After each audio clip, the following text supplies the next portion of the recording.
All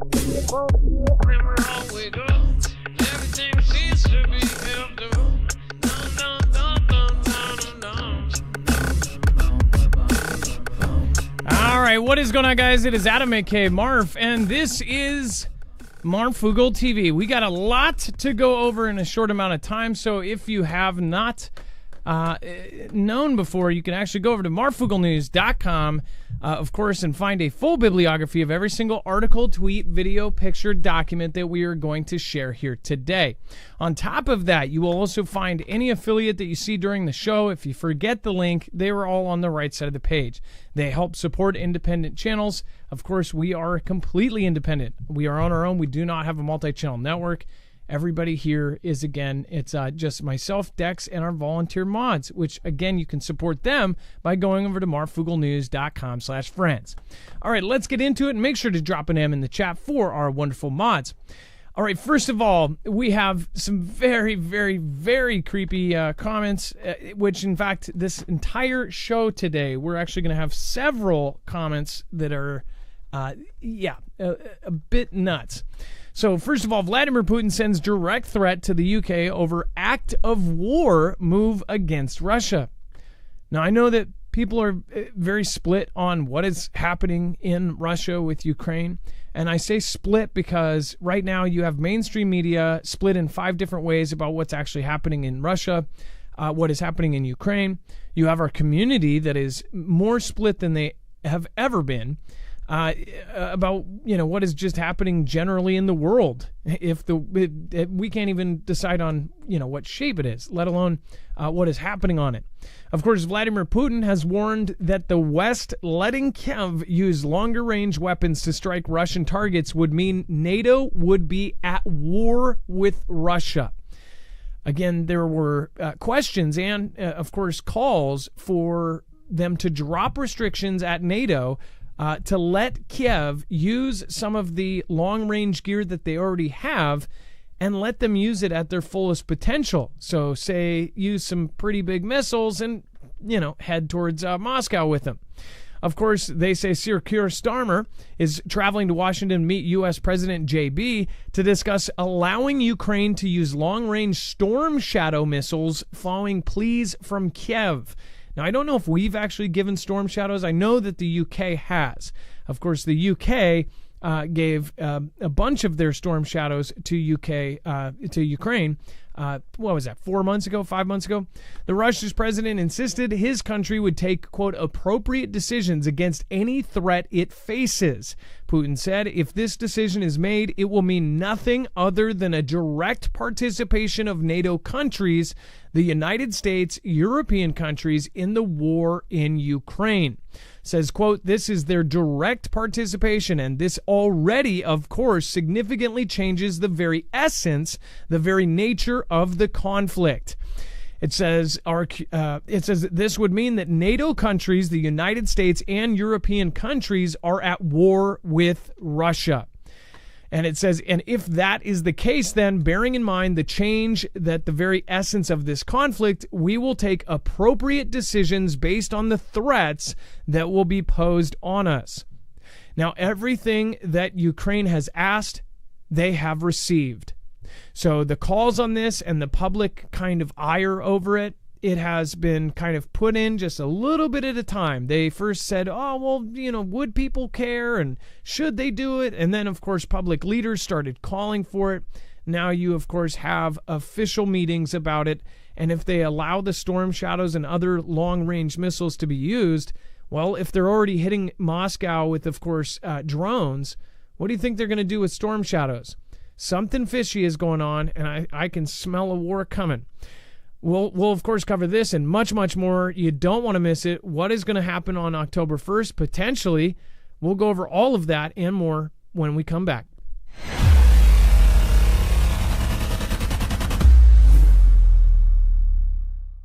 Nothing in this show should be considered legal, medical, or financial advice. The views of the callers can differ considerably and do not necessarily reflect my opinion, Dex's opinion, or anyone else who works with the show. You should always do your own research and consult with professionals. The internet is full of fake news, so please take everything with a grain of salt.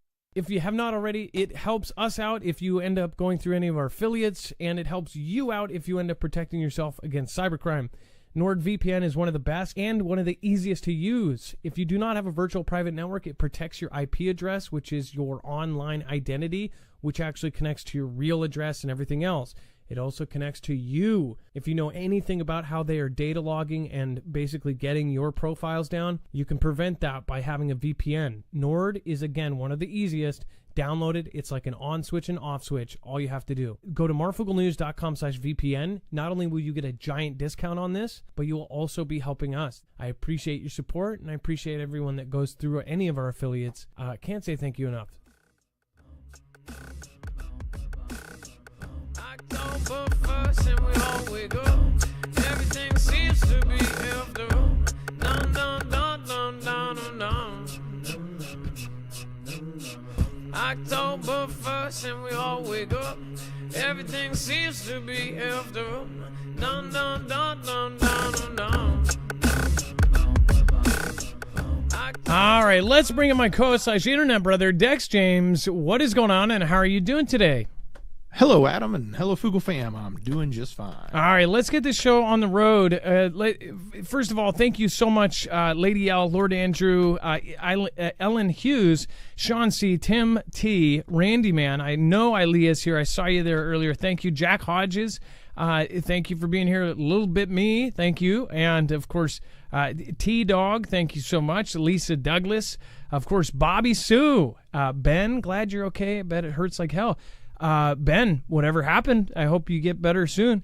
And then podcast fan, what is happening? Deanna Walters, Zadezia, Undead Walker, Triple RB, TJ Dilly, and Olive Branch. What is going on? By the way, before I forget, I randomly thought about this. Necroland podcast. If you are watching, just to let you know, I am behind on everything, and I will get back to you.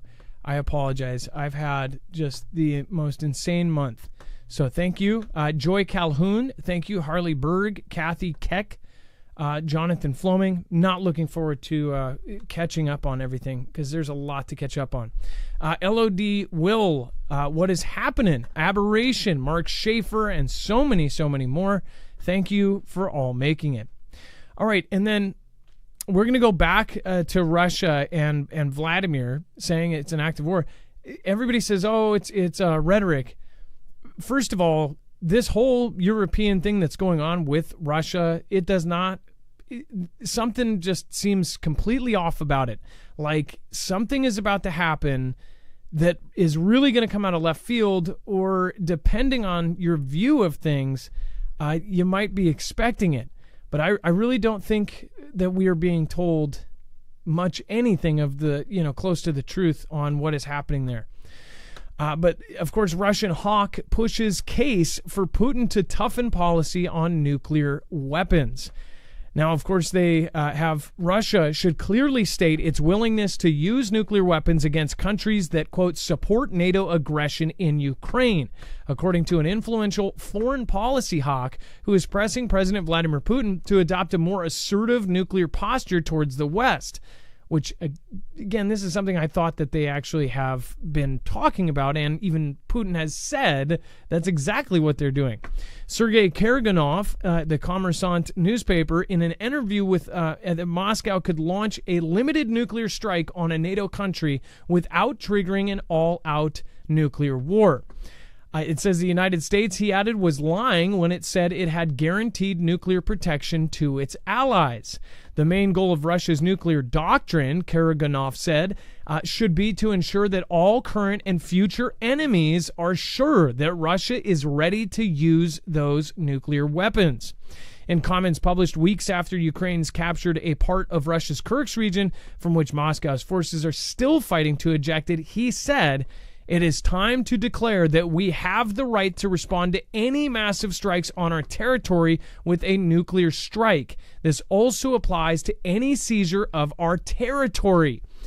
What's absolutely nuts is, so, some of the comments on one of the X posts about this, it's like people were saying, well, yeah, they can nuke their own country. If somebody comes in their country, go ahead and nuke yourself.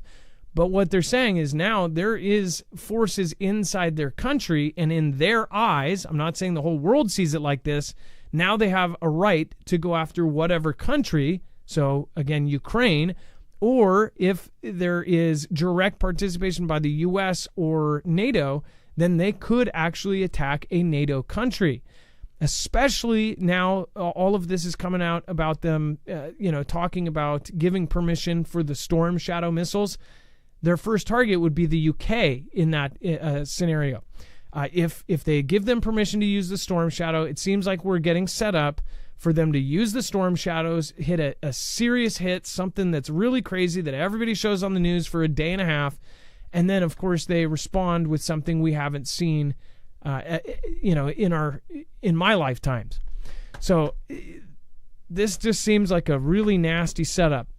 Dex, what do you think about they're calling for these kind of things. That doesn't mean it's going to happen, but the prior things that Putin is actually saying, why is all of this starting to line up? Well, at some point, we keep talking about the fact that these red lines just keep, getting steamrolled over. But at some point, it has to actually break. I mean, this can't go on forever. You can't just continue to push and push and push and not expect, the bear to actually strike back. So at some point, it's going to happen. The question is, are we at that point? Are we, do we still have more wiggle room to keep poking the bear, or, is this it? And I think that's the real question. Everybody's sort of made fun of the fact that he said you can't do this. If you do, we'll use our nukes. And they keep doing things and they don't use them. They keep provoking them to try to get him to. And maybe that's the point. Maybe the point is the West is really trying to provoke him to start something bigger so that they can engage into this larger. And I know a lot of people believe that. A lot of people have that idea that this is if it's not orchestrated on both sides, it's at least orchestrated from one side to try to provoke the other side to bring about a conflict. And certainly with everything going on right now, the timing couldn't be more ripe for an escalated conflict because of everything happening in the U.S. and what's happening over the next couple of months. So, this very well could be the breaking point. It could be coming up. I believe I believe it's going to start before January. I believe it very well could start in the next 2 months. I really think that this is where this is headed. This is why I've been telling friends and family to prep. I hope a couple of you that are now watching that haven't watched ever before, I'm glad you're watching now. I really, really hope you pay attention to some of the key parts tonight. I hope you watch the whole show. I've been talking to personal friends, and I've been pointing out that, if they want backup, if they want articles, if they want things to back this up, we got plenty of evidence of this happening. Whether you believe it's all Ganda or not, there's physical changes happening right now all over Europe. Europe goes into a war, we get into a war.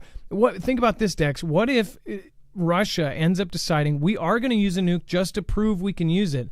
They tell UK in advance and say, hey, we're going to use a tactical nuke on this city. You better evacuate it. Or they go, they say you need to drop pamphlets and get everybody out of there.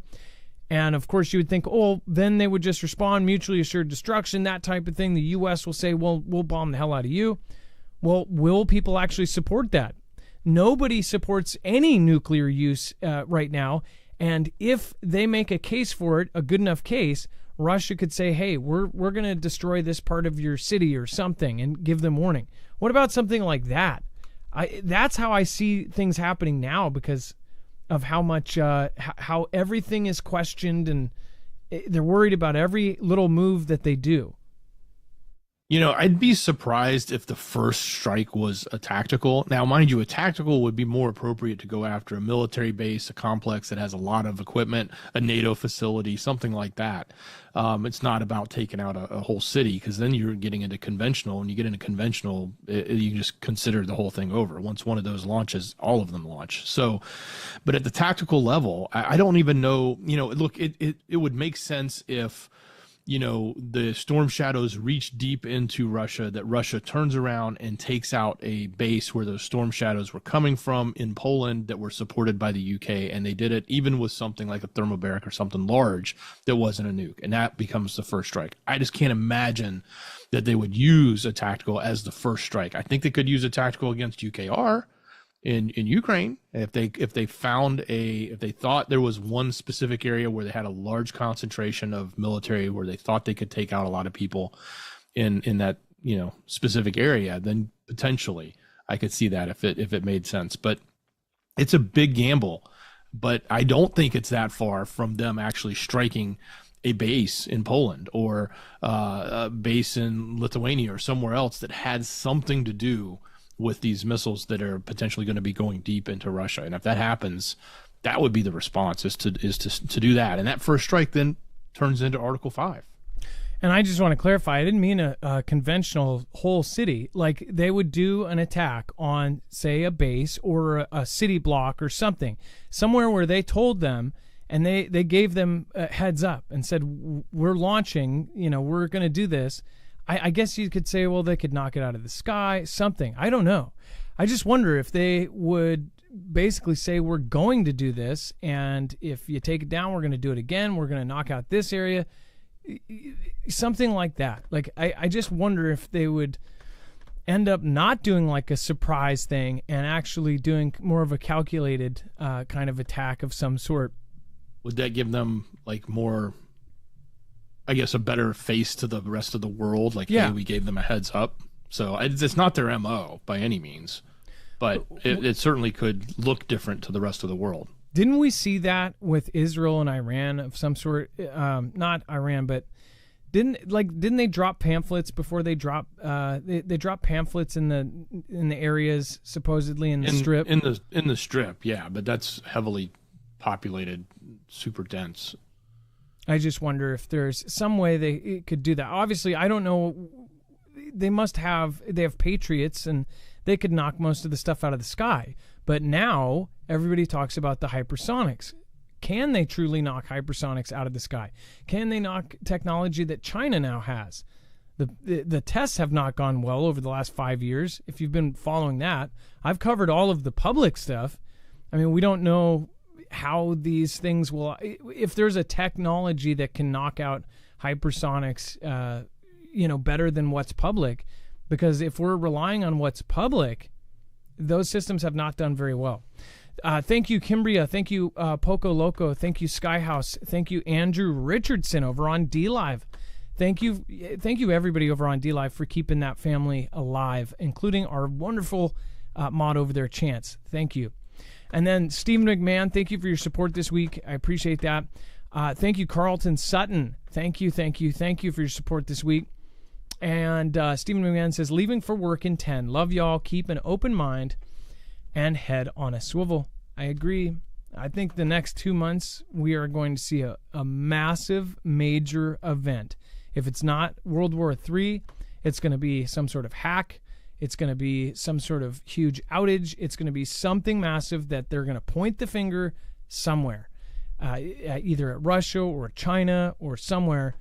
I think we're right at the cusp of this, and I believe that because of the framework that's been built over the years, the urgency, the moved up timelines, the manufacturing that the U.S. is doing, the drills that they're doing. No, did you notice this, Dex? The same. We just did that short over on news. Thank you. We just did that short on news that talked about the what do you call it? Gosh, I just lost my train of thought. My wife handed me dinner. With the last show we just did. Gosh, I'll pull it up, and I'll pull up the article here. So let me show you guys this here. So we'll go here and then pop over. This is another cool part about our website. You can just go to whatever show you were thinking of. You can even use the search bar and search what topic. As far as the SEAL team preparing for the invasion of Taiwan. So have you noticed that almost everybody, including the dragon's teeth being put up in Europe, Venezuela had their pick the Prez day go exactly how they need it to go. Now there's huge moves. There's 10 million possibly coming our direction in the next couple months. All of a sudden, there's crazy news about apartment complexes getting taken over, again, allegedly, but in my opinion, yes, it's happening. About these folks from different countries doing their different rituals and things like this here, which, again, now there's a lot more video of what they're talking about, and not just in Ohio. But again, and then China and Taiwan, all of these things are lining up like really fast. Dex, what do you think about all of these happening at the same times? They coordinate so that the United States military is separated and, I guess, divided and spread out. It is absolutely in their best interest. And when you look at the fact that the where these locations are actually all allies. And the world is sort of divided into two at the moment. So if you take Russia and you take Iran and you take North Korea and China, and you look at that and you say, okay, well, and even Venezuela, they're all in an alliance with each other. So it is the absolute in every one of their best interests for something to pop off simultaneously across all of them, or within very close proximity. It doesn't have to be the same day, but even the same month would make a huge difference in the U.S.'s ability to engage across all of that and support Israel, support Europe and NATO, support Guyana with Venezuela, support South Korea and Japan, and support the Philippines across the South China Sea there all at once. We would it would be a mess, and everybody would get what they want. Venezuela would take the land they want from Guyana. Russia would push NATO back and hold a stronger line. China obviously would take Taiwan, and Kim would have his fun in the sun, I guess.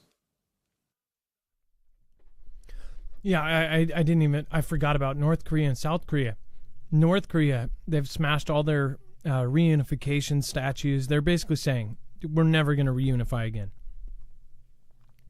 And then we have Israel destroyed reported Iranian underground missile factory in Syria, a ground raid. An elite Israel defense or IDF unit conducted a highly unusual raid in Syria earlier this week and destroyed an underground. Sorry about that, guys. I accidentally hit a button here. Oops. There we go. And accidentally destroyed an underground precision missile factory that Israel and the U.S. claim was built by Iran, according to 3 sources briefed on the operation. Which, you guys know I point this out. According to 3 sources briefed. So basically they're telling the mainstream media top secret stuff they're totally not supposed to talk about. Basically they're traitors in the time that they're talking to the media, but they do it every day, so who cares, right? It says, why it matters, Israel airstrikes on Syria have increased since the 7th attack on Israel as cross-border conflicts between Hezbollah and Israel intensified, but the raid on Sunday was the first ground operation the IDF has conducted in recent years against Iranian targets in Syria. The destruction of the factory appears to be a significant blow to the effort by Iran and Hezbollah to produce precision medium-range missiles on Syrian soil. The Israeli government has stayed unusually silent about it and did not claim responsibility in order not to provoke a retaliation by Syria, Iran, or Hezbollah, sources said. Spokesperson for the IDF, Israel's Ministry of Defense and Prime Minister's office, declined to make a comment. They're basically saying, nope, we're not going to say anything. And then state media said at least 16 people perished in this event and 40 others were injured, and condemned the airstrikes as blatant aggression. The Iranian Foreign Ministry also condemned the attack, calling it criminal. On Wednesday, a Syrian opposition television channel, the Greek Middle East expert Eva Kaloitis, both reported that the airstrikes were a cover for an Israeli ground operation in Masyaf. 3 sources with knowledge of the operation confirmed to Axios that the IDF Air Force elite unit Shaldog conducted a raid and destroyed the facility. So big move. I don't know how much, how big of a move it is as far as to Iran, and is this going to trigger other countries also to be like, if they do that, we're jumping in type of thing. What is Turkey going to say in the next 24 hours? I almost wonder if Turkey Erdogan is going to make a comment about this event. But as we're reporting it, it will change over the next 24 hours because right now they're saying that they're not even claiming responsibility and they're not trying to comment if they even did it or not. So we'll see how this story ends up kind of getting tweaked and changed before the next show. And then before we move on, make sure to go check out EMP Shield. Want to point out, so Jammer, one of our mods, really, really big point. So Jammer actually pointed out that he has seen in Indiana that EMP Shield, the company itself, was actually putting up an EMP Shield product in a transformer. And he was happy to see that. And one thing is that a lot of the stuff that they're doing, they cannot talk about. They're under basically classified contracts from what I understand. In fact, they can't even tell you they have some of these contracts. I believe they technically can't say a lot. They are on the DEMSO team helping, of course, the Texas grid. They have worked with agencies like DHS and DOD. This company actually was started by a few founders, but one of them was actually in our community. This is an awesome device that can actually protect you against not only an EMP strike or multiple EMP strikes, it can protect you against a solar event from the sun. But I want to point out, people have commented, they said, oh, well, if they're putting these up in transformers, aren't we good? No, because an EMP would actually knock out everything. It would knock out all of your devices, everything else, completely fried and permanently fried. So yes, it is a really good thing to hear that places like Indiana might have a couple of these places done, and that the cities and the states are actually working on trying to kind of upgrade our grid to make it less vulnerable. But from myself talking to others in this whole field, they said like we're at like a 1% out of 100% protected. As far as protecting yourself, it's very easy. If the government is doing it, then we probably should be too. If they're doing it quietly, we should probably be doing it loudly. This device will ground the signal in less than 500 trillionths of a second before it can fry your car, truck, motorcycle, boat, or pretty much anything else that runs, including generators. So go check it out. They make a device for pretty much everything.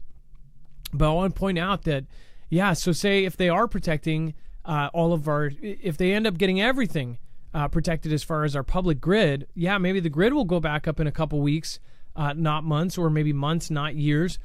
But all of your stuff is going to be fried. So what use will it be if you have power, but you have nothing to run? So definitely want to protect your stuff. Marfooglenews.com/EMP. Make sure to use the code MARF. Not only will you get $50 off on top of any sale that they're running, but you'll also help our channel. We're completely uphill battle right now against everything, especially in Pick the Prez season. So make sure to at least share our stuff out if you can. If you like our show, share us with somebody that you of course has never seen our stuff. And then, of course, if you want to go a step further, you can do something like this. It's a win-win for everybody. You get something out of it. You get a discount on it, and you're helping independent media. Dex, let's talk about first of all, comment on the Iranian underground missile stuff, and then, of course, Russian missile hits civilian ship carrying Ukrainian grain. Well, the interesting part is that they're not taking accountability for what happened in Syria.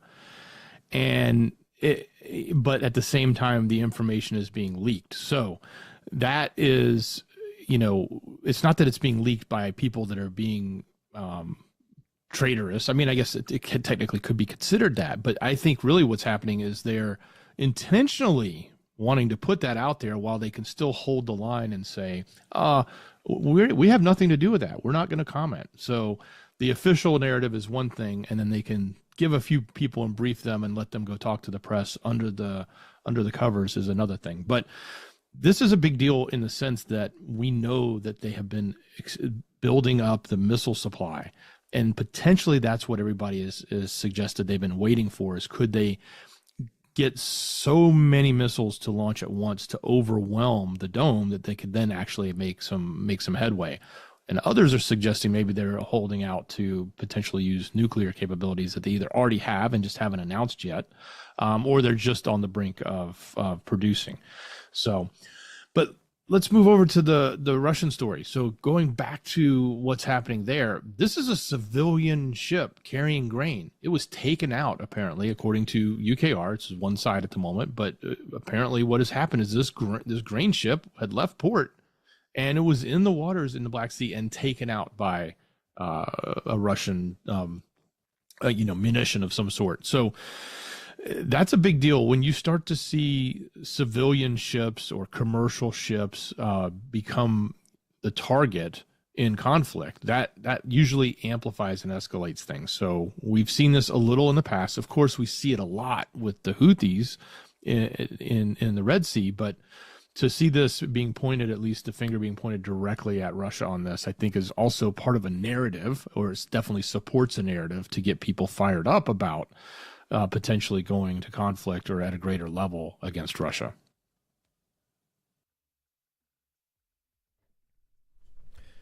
And it's the industry source told Reuters that the grain vessel was struck in Romanian waters near the mouth of the Danube River, or Danube, I don't know how you say that, in the Black Sea overnight. So, of course, with civilian ships like this, like Dex said, you're going to get potential escalations. You're also going to get potential civilians perishing. And then you have countries, wherever those civilians are from, you're going to have countries chime in and go, 3 of our citizens just perished, or 10 of our citizens just perished because of this war, which technically in a lot of places is an act of war. Now, Vladimir Putin ordered his troops to defeat the Ukrainian invasion of Kursk by October 1st, and they just attacked. It says, in a surprise move on August 6th, a strong Ukrainian force, eventually numbering around a dozen battalions each, up to 400 troops, breached the defenses along the Russian-Ukraine border adjacent to Russia's Kursk Oblast in a heady couple of weeks before the front stabilized. The Ukrainian routed poorly trained Russian conscripts and captured 400 square miles of the Kursk Oblast. It says, quote, this has put Russian President Vladimir Putin under pressure, UK Defense Secretary John Healey said. Rightly embarrassed, Putin ordered the Kremlin to recapture Kursk by October 1st, and on Wednesday, Russian troops dutifully launched a counterattack along the western edge of the Ukrainian salient. It says, quote, Russia's counteroffensive to drive Ukrainians out of the Kursk region has officially begun. So before, they weren't even doing much of anything. And mind you, in the first few days, there was all 3 of the main land bridges that were there were taken out. Russia even put in a temporary bridges, like these special boats that do these, kind of temporary bridges. They even blew those out of the water. So they had no way to physically get, troops and tanks over, or at least that's what was said. So now they have officially begun this, and they're saying in the next, 18 days, that they're going to get this handled. What is about to happen right now, and mind you, if they're starting this big offensive at the same time as asking, hey, we need permission to use Storm Shadow missiles, is this an argument for them to be able to say, yeah, well, they need them. All of these Ukrainians are about to perish if we don't let them use these missiles. Dex, did you think about that? As far as they're asking to use the Storm Shadows and other long-range missiles, at the same time that Russia has started the big counteroffensive, they could wipe all of these Ukrainians out, and that's what most people, assumed was going to happen. You've got the entire Russian country and the Russian military up against a small force compared to what is in Ukraine, and we don't even know what kind of gear they have. We don't know what kind of defenses they have. People thought that a couple days they would be able to wipe them out, but it turned out to be a little bit more complicated than that. Well, yeah, it's probably complicated to move a lot of people. And others had suggested that maybe they allowed this incursion to then give them an opportunity to use a tactical to show that they would, and they would be using it on their own land against, obviously, a smaller tactical, but against a buildup of force in that area. I don't know if that would even happen, if that would make much sense, but it would definitely, it wouldn't cross other boundaries of it being in another country, but it certainly would show a sign of strength or willingness to pull that device trigger, so to speak. So, yeah, so that would almost be like Ukrainians playing into it then. Yeah, I mean, or falling into a trap, if that's what it was. That could have been that as well. We also saw them try to go take another location near Belgorod or somewhere like that, and they didn't make it very far. They thought, oh, we did it here, we could go do it over there, and it didn't work. But at the same time, though, let's be fair. When UKR did this incursion, it also weakened them on the Eastern Front, and they started losing ground because Russia was pushing over there, and that's where their forces were. And so now it would cause Russia to have to react and either shift forces or bring in additional forces, and that's why there's a delay here. I mean, technically, it's not something you would just fix overnight or easily fix overnight. I don't know. It sounds like if they're going to do this massive move to take them all out, that means all of those Ukrainian soldiers, the lives that are there, they're going to, you have all of NATO and the world just a year and a half ago had, Zelensky as their profile picture. Everybody was saying, stand up to him. We had their flag folded out in our Congress. Like, it just seems like this is perfect timing. Something big is going to go down here too. You've got them training for Taiwan happening before 2027. And I think before, like now, you've got North Korea and South Korea. You've got, of course, Ukraine and Russia. And then, of course, you have Japan making big moves, Germany making big moves, and then all of Europe making big moves. And Venezuela and Guyana. And check this out. This is also very weird. And at first I was like, how is this even possible? But second, I thought, man, was this a test? Did something just go down that we didn't know? They say a 650-foot tsunami in Greenland fjord made waves that lasted 9 days. When I first saw this, I'm like, when? Like 1,000 years ago? Like, we're talking about 650 feet. That is, I believe, as tall as the Seattle Space Needle. I believe the Space Needle is around 617 feet or something like that. It says last September, seismologists around the world detected vibrations unlike any they had picked up before. So something they've never detected. A monotonous hum seemed to be emanating from Greenland, and it would last for 9 days. This very, very, very weird signal showed up that I had never seen before at some of our stations in the north, said Carl Ebeling, a seismologist in the University of California, San Diego Scripps Institution of Oceanography. I also want to point out, Dex, do you recognize the San Diego Scripps Institution? Do you recognize that name? Yeah, that's where the drone was on the beach that got everybody up in arms. So if you didn't know, people were saying, oh, this is just a normal thing, or maybe it's, a science thing. There was a manta ray drone, or no, that one was an actual tube drone, but it was a submarine-fired drone. So it could fit in a torpedo bay of a military submarine. It could be launched out, and then it could do scientific studies of things, whatever.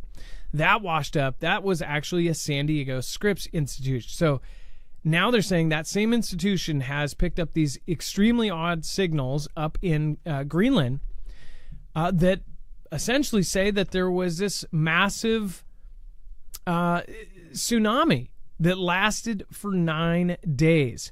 Soon after the vibrations began, a cruise ship sailing near fjords in Greenland noticed that on the remote Ella Island, a key landmark, a base used for scientific research and by the Danish military for sled dog patrols, had been destroyed. Which, I don't know if people were there, but I'm assuming those people are perished now. The events drew on an international group of seismologists, the Danish military and oceanographers, into the mystery.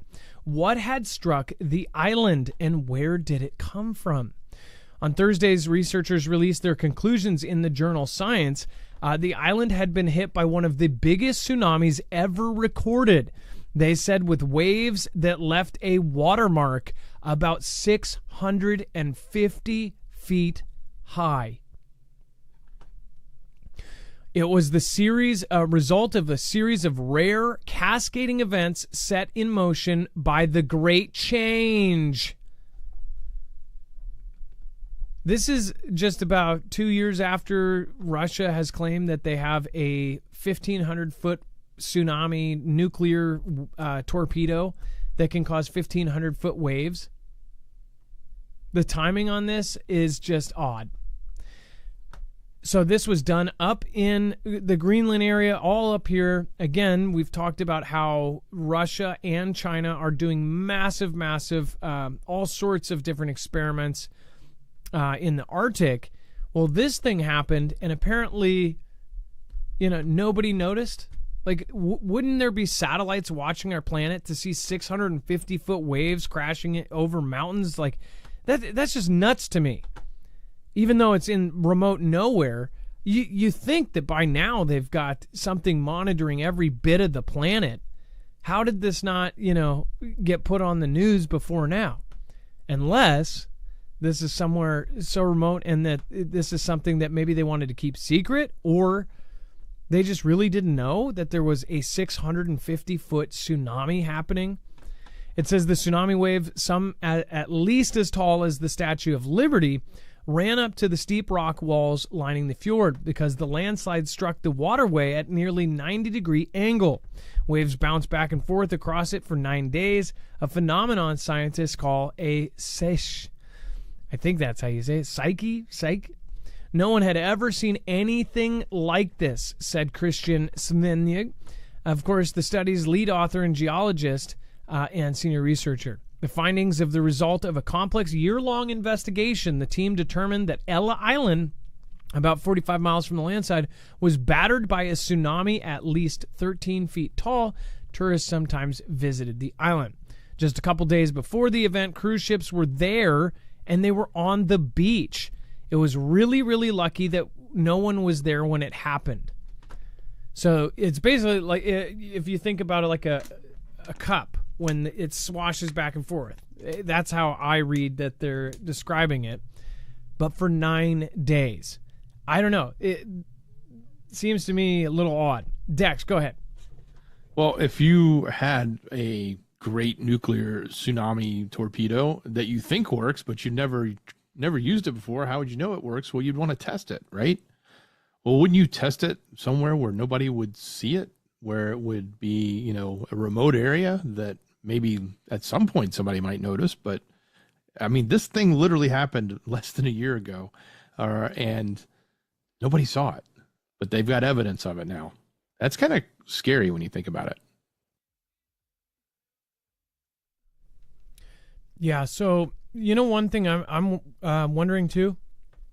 So when did this actually happen? They say at least, was it 2023? Was it, how far back was this thing? A year ago. Basically, we're in September, so it was last September. You know what I just thought of? Wasn't it about a year ago that we had one of our submarines pop up in the Arctic? One of theirs? I know recently we had the same thing.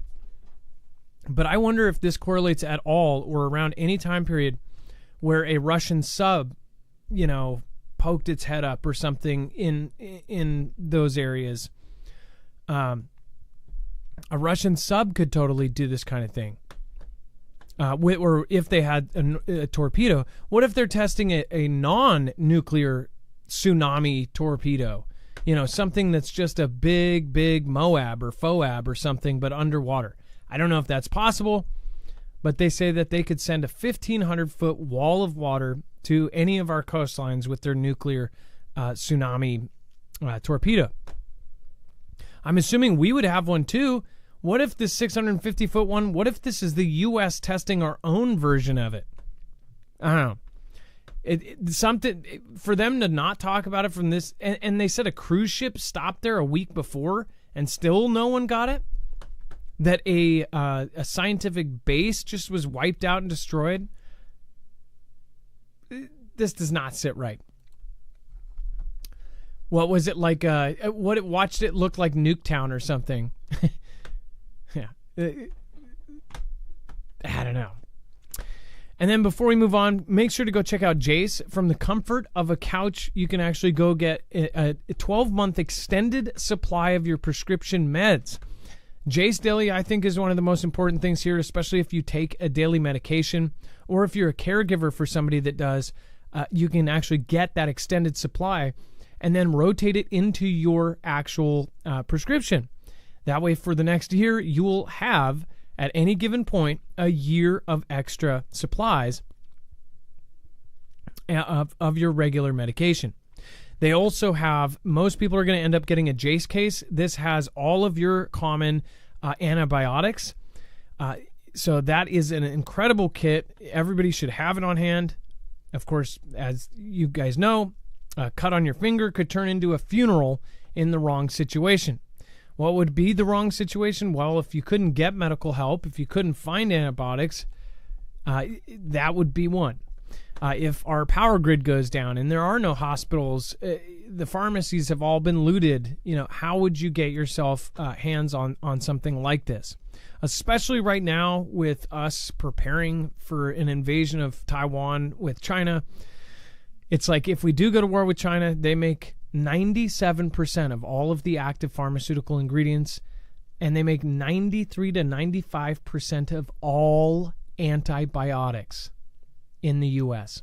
That's incredible. Marfooglenews.com/Jase. Talk to a board-certified doctor, again, in just a few minutes. So, Dex, let's talk about the tech billionaire pulls off first private spacewalk. Hey, I'll give you a funny thing. I looked at one of my daily meds on there, and it was actually cheaper by the month for the entire year. Like what I pay per month for one of my daily meds, because I don't have insurance. I pay a lot more each month than I would if I bought a whole year's worth and divided it by 12. I was shocked, but I don't know if that's the case with everything. It just happened to be that one. But look, this tech billionaire has, they said, pulled off obviously pulled out the first private spacewalk, but also created some other firsts. He was the first human to go higher than any of the others that went, except for the ones that went to the moon. So Jared Isaacman, I think this is maybe his second time up. He's been paying top dollar to ride up in SpaceX. I think he was also the first one in his last journey up to space to orbit around Earth without a professional astronaut. I think that was the term they coined for that one. But apparently he got out of, they had a 2-hour spacewalk, him and the rest of the crew there. They got to jump out, look around, and, they were tethered because they don't have jet packs on their spacesuits for SpaceX. And everyone in the flight capsule also had to be in spacesuits because they don't have airlocks, or they don't have a separate airlocking room. So they have to depressurize the entire spacecraft. So they're all in their spacesuits, and then they pop the door and they take turns grabbing the tether and getting out and looking around. But apparently it was much higher than the ISS, much further than anyone's been, except for those that they claim that went to the moon. They said simple and quick. I mean, if this was all totally, I know there's a lot of people that doubt this. If legitimately you were up in space and had 2 hours to float around space outside of Earth, that would be pretty freaking sweet. But I'm sure most of you are probably in a lot of doubt about whether that happened or not. It is pretty nuts. Think about if you were up there. At first they were making these things out like they were going to space, but they were kind of just like really high flying planes, especially the very first ones from Virgin. It was like they would pop up, get you to floating status, and then come back down. So of course a lot of people question that. By the way, did you say something about the moon landing, Dex? Because yeah, they said he was has gone the furthest. Yeah, we need to, with the exception of those guys. But you did like a coughing noise. We might need you to talk to our AI HR. It's funny. The AI just hit me up and asked if I wanted to have a conversation about that. So Yeah. I respectfully declined for now. Do you have your TPS reports? Yeah. No. If you could get those in, Have you seen? Talk to AI HR. Did you get a chance to see the movie Fly Me to the Moon yet? No, I haven't. I saw it. It was pretty good. Okay, so I didn't want to. I didn't want to hear much, but somebody kind of said a bunch. What did you guys think of that movie? If you did see Fly Me to the Moon, do you think that was like straight up? What kind of movie is it? Dex, was it a movie like you could almost believe that was the real story, but they're like kind of putting it out in Hollywood form? What did you think about it? It's a romantic movie is what they call it. But yeah, it's totally it's totally like a dig at the whole idea that there was a film crew. And then I don't want to spoil it because I don't want to give away the ending. So you guys can wait and watch it because I don't want to be that guy. But yeah, the pitch is there's this alternate version of what was going to happen or what could have happened. So it's interesting, and they even throw a line at Kubrick too. Yeah, they said, "Oh, this is so difficult. This guy's so difficult. We should have almost called Kubrick." I mean, the whole thing. It's just like they want to create theories just so they can test out their AI to convince you otherwise. Inquiring Minds, nice place to come to with like-minded people. Thanks. Inquiring Minds, thank you so much for your support. I appreciate that. I believe you're our top supporter for tonight as well. Nathaniel Williams, hey, back again for another night. Nathaniel Williams and a lot of the other new names that are here tonight. Thank you guys. Thank you for giving us a chance. Thank you for giving us a few minutes of your day. Your time is valuable. I appreciate you. Thank you so much. Today I've just had so many things going on, just with family life. The last couple of days we've had crazy outages and cell phones going out and all sorts of weird stuff. So thank you guys for being patient. I appreciate all of our awesome mods as well. So make sure to drop an M in the chat right now. And then make sure to also go check out Marfoogle TV. We just did a video about the Navy SEAL unit that, of course, took out Osama. Same unit is now preparing for a possible Chinese invasion of Taiwan. Go get our opinion of this over there. But just the gist of it is, again, a SEAL unit, the SEAL Team 6, is actually preparing in a local base. And I'll actually talk about this. Let me make sure I'm saying the right one. Virginia Beach, at the Dam Neck Base in Virginia Beach, they are practicing and planning and training for a potential Chinese invasion. So what are they doing there? What would an elite team like that do? What contingencies are they planning for the actual invasion? How would a SEAL team be used in a situation like that?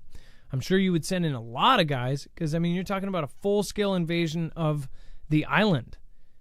I know, as Dex said, these guys, 6 of these gentlemen are the equivalent to like 200. It's something crazy like that. Dex, remember they actually kind of looked at how efficient they are and how the gear they have and just killing power. These guys are equivalent to like 100 people. It's pretty nuts to think about how efficient the SEALs are. Yeah. But still, you wouldn't put 6 guys or SEAL Team 6 against the entire Chinese military. So what kind of operations do you think they're training for with China and with Taiwan? Don't know. Well, maybe their job is to take care of the plants, the chips that we have there, and make sure that goes as accordingly. A lot of people have suggested that when the invasion happens, there's a lot of our intellectual property there that needs to be correctly destroyed so it doesn't fall into the hands of China. That could be one thing. That's a great suggestion. And then, of course, protecting maybe any of the dignitaries. That could be the other one, but I would expect Taiwan to do that themselves. But yeah, if you think about what is important to the U.S., as much as we, might think their dignitaries are important to us, our intellectual property is probably the most important. I just thought about it. This is a perfect, like you said, dignitaries. Getting the president out of Taiwan, that would be a SEAL Team 6 thing. And you know what? China has been practicing on the capital of Taiwan they have a full replica of the actual Capitol building in Taiwan, and they've been drilling, taking it over, right? What if we have a similar thing and they're drilling on, doing a exfil of the Taiwanese president?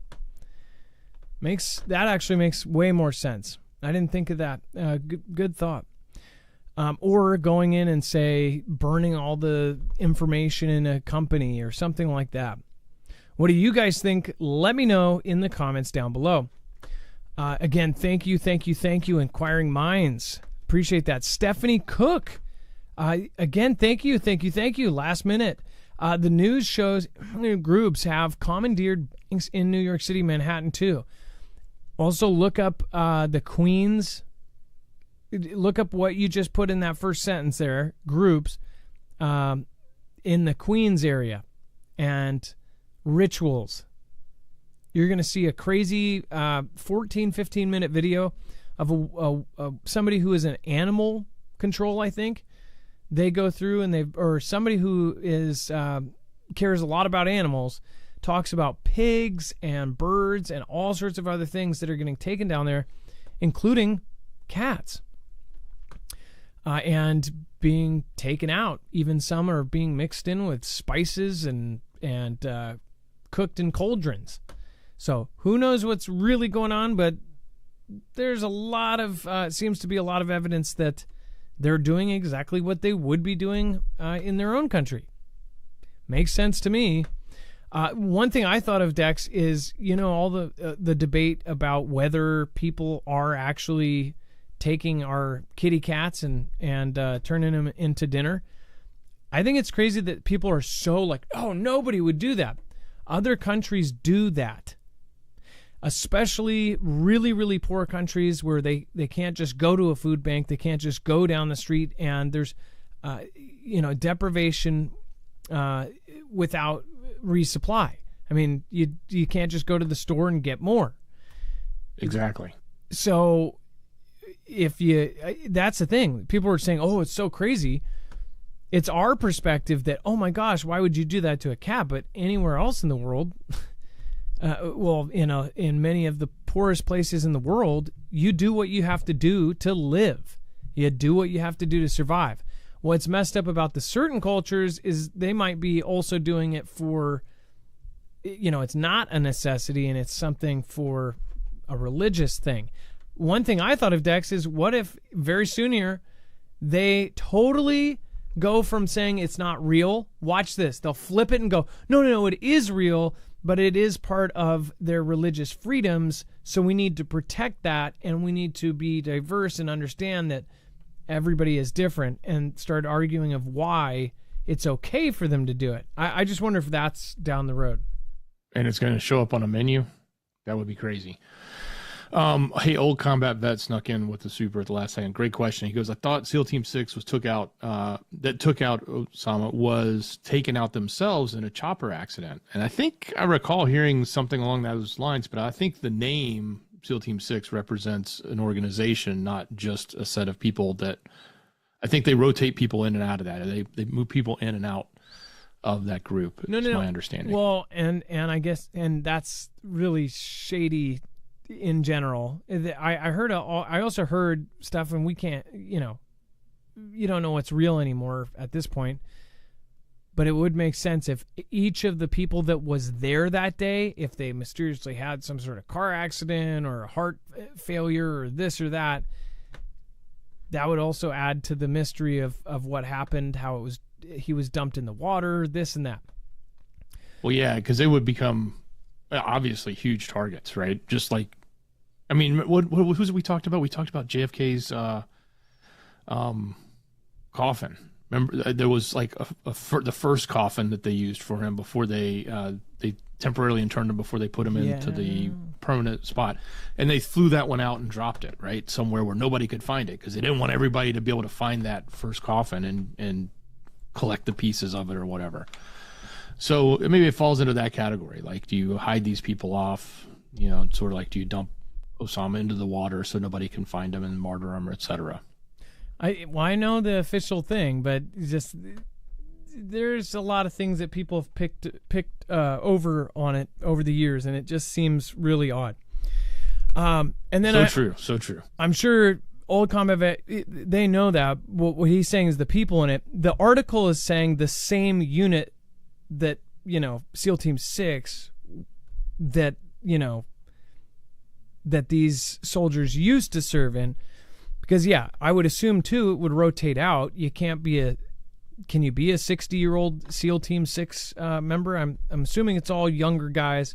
You could probably stay there for a certain amount of time, but just like the NFL or, MLB or NBA, you can't be a professional athlete forever. And that's essentially what these guys are. These guys are the athletes of all athletes. They can freaking stay underwater, tied up for freaking a minute, 2 minutes, who knows?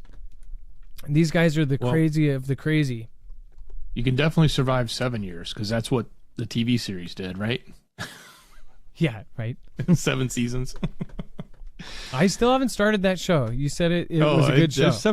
Yeah, it's a decent show. It's 7 years of it, though. But yeah, I will watch it. If you say it's good, I'm gonna watch it. All right. Well, you guys have a great night. Thank you so much. I appreciate everybody that made it to tonight's show. Old Combat Vet, thank you. Stephanie Cook, you stepped in last second. You are the top supporter along with Inquiring Minds. Thank you both. And I appreciate all of you. Make sure to drop an M in the chat right now. Thank your mods by going over to marfooglenews.com/friends. It is now time for the shoutro. It's not an outro. It's not a shout out. It's a shoutro.